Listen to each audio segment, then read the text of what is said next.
اعوذ باللہ من الشیطان الرجیم، بسم اللہ الرحمن الرحیم۔ آج ہم تجوید سبق نمبر 7 مخارج اور حروف حلقیہ ان کے بارے میں ہم ڈیٹیل سے پڑھیں گے۔ پہلے ہم پچھلے سبق کے بارے میں اس کی دہرائی تھوڑی سی کر دیتے ہیں۔ پچھلے سبق میں ہم نے پڑھا تھا کہ آج سے ہم حروف تہجی کو ایک اعتبار سے تقسیم کریں گے۔ اس سے پہلے ہم نے حروف تہجی کو موٹے پڑھے جانے والے حروف، باریک پڑھے جانے والے حروف اور کبھی موٹے کبھی باریک پڑھے جانے والے حروف میں تقسیم کیا تھا۔ 7 حروف ہمیشہ موٹے پڑھے جاتے ہیں، 3 حروف کبھی موٹے کبھی باریک پڑھے جاتے ہیں، 19 حروف ہمیشہ باریک پڑھے جاتے ہیں۔ یہ ہم نے ڈیٹیل سے پڑھ لیا ہے۔ اس طرح آج ہم حروف تہجی کو مخارج کے اعتبار سے تقسیم کرتے ہیں۔ سب سے پہلے مخارج کی کیا معنی ہے؟ مخارج جمع ہے مخرج کی۔ مخرج اس جگہ کو کہتے ہیں جہاں سے حرف ادا ہوتا ہے۔ مثال کے طور پر کوئی سوال کرتا ہے کہ عین کا مخرج کیا ہے، تو اس سوال کا مطلب ہے کہ عین کس جگہ سے ادا ہوتا ہے، اس کا مخرج کیا ہے، مطلب اس کے ادا کرنے کی جگہ کہاں ہے۔ اسی طرح کوئی پوچھے تا کا مخرج کیا ہے، تو اس کا مطلب ہے تا کہاں سے ادا ہوتا ہے، زبان کہاں پہ لگتی ہے، گلے سے آواز نکلتی ہے یا زبان سے ادا ہوتا ہے یا ہونٹوں سے ادا ہوتا ہے، مطلب مخرج کیا ہے، اس کے ادا کرنے کی جگہ کیا ہے۔ تو اب ہم انشاءاللہ تمام مخارج سیکھیں گے کہاں سے ادا ہوتے ہیں۔ مخارج کی تقسیم، مخارج کو ہم 3 حصوں میں تقسیم کریں گے۔ پہلے یہ اچھے سے ذہن نشین کر لیں۔ گلے سے ادا ہونے والے حروف حروف خلقیہ، زبان سے ادا ہونے والے حروف حروف لسانیہ، ہونٹوں سے ادا ہونے والے حروف کو حروف شفویہ کہتے ہیں۔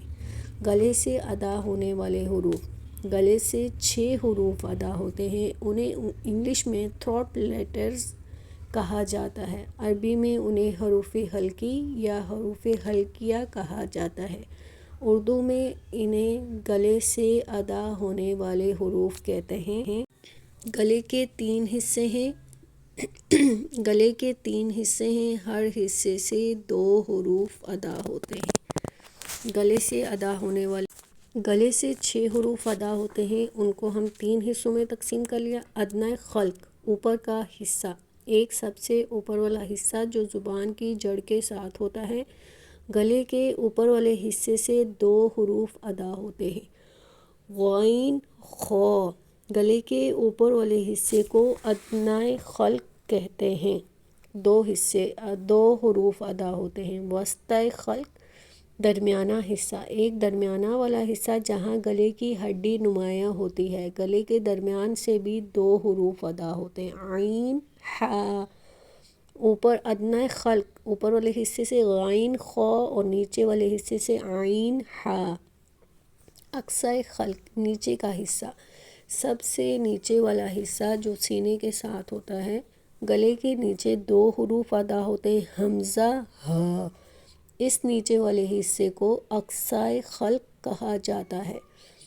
اب ہم ڈیٹیل سے پڑھتے ہیں۔ ادنیٰ خلق، غین خا، پہلا حصہ زبان کی جڑ کے ساتھ۔ وسطی خلق، عین ہا، درمیانی حصہ خلق کا درمیان۔ اقصی خلق، حمزہ ہا، نیچے کا حصہ جو سینے کی طرف ہوتا ہے۔ یہ ہیں گلے سے 6 حروف ادا ہونے والے۔ یہ حروف آپ کو اچھی طرح یاد ہونے چاہیے۔ یہ بھی پتہ ہونا چاہیے کہ حمزہ ہا گلے کے نیچے والے حصے سے ادا ہوتا ہے، عین ہا گلے کے درمیان والے حصے سے، غین خا گلے کے اوپر والے حصے سے ادا ہوتے ہیں۔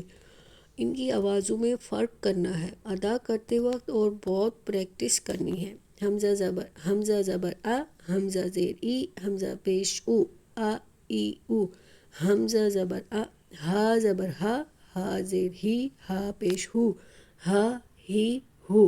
عین زبر آ، عین زبر آ، عین زیر عی، عین پیش عو، آ عی عو۔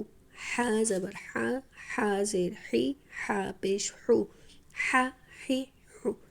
غین زبر غا، غین زیر غی، غین پیش غو، غا غی غو۔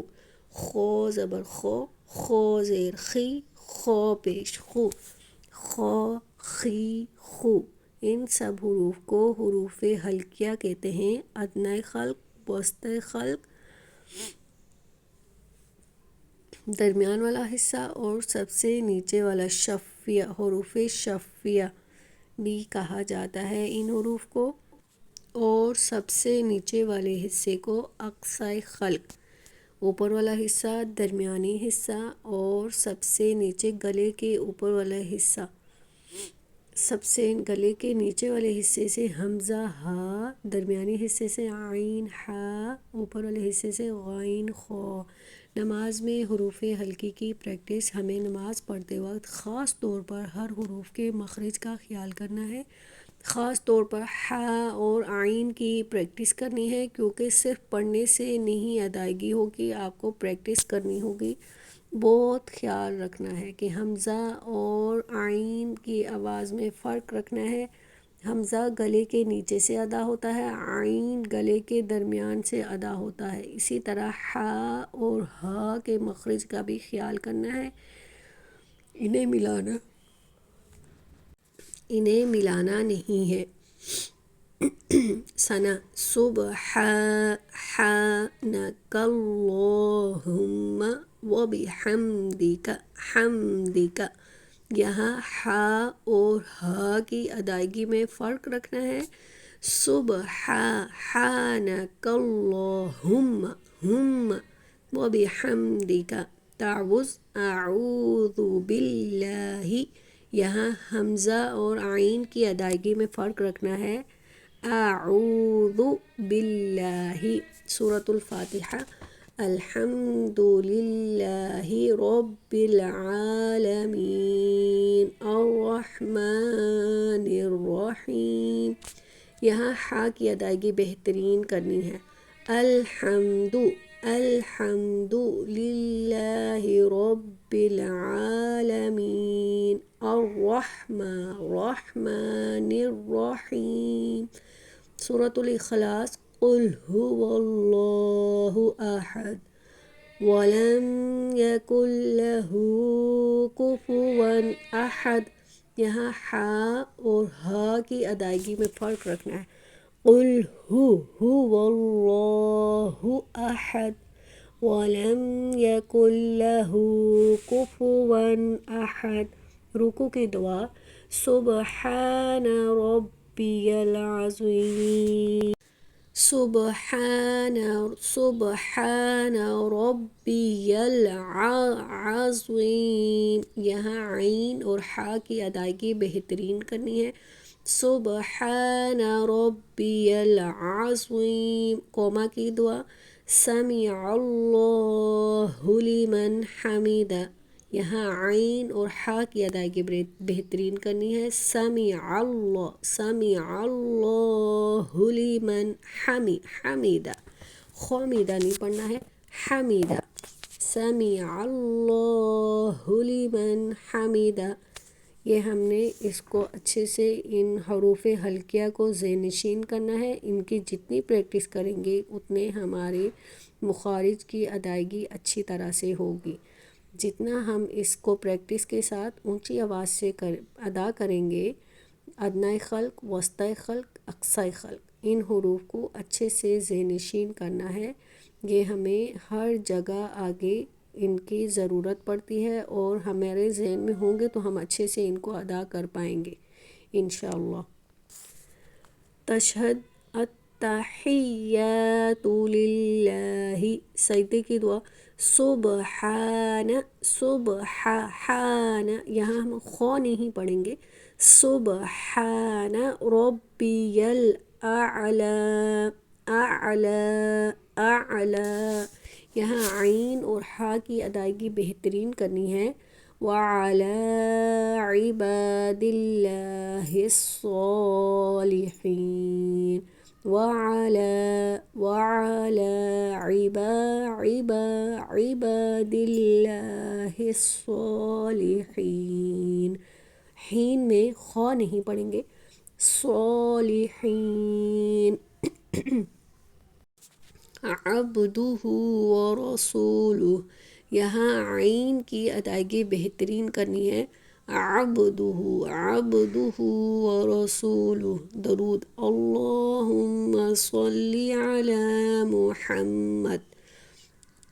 یہاں عین اور ہا کی ادائیگی بہترین کرنی ہے، سب حروف کو حرکت کے ساتھ بہت پڑھنا ہے۔ جتنا ہم پریکٹس کریں گے اتنا ہمارے مخارج کی ادائیگی اچھی ہوگی اور ہم اچھے سے اچھے قرآن پاک کو پڑھیں گے۔ انشاءاللہ آپ کو یہ بہت اچھے سے ڈیٹیل سے حروف ہلکیہ سمجھ آ گیا ہوگا۔ کل ہم دوسرا سبق پڑھیں گے، اور جو نہیں سمجھ آ رہا وہ آپ مجھے کامنٹ بھی کر سکتے ہیں۔ مزید اور ویڈیوز کے لیے اور اسلامک نالج کے لیے آپ میرے چینل کو لائک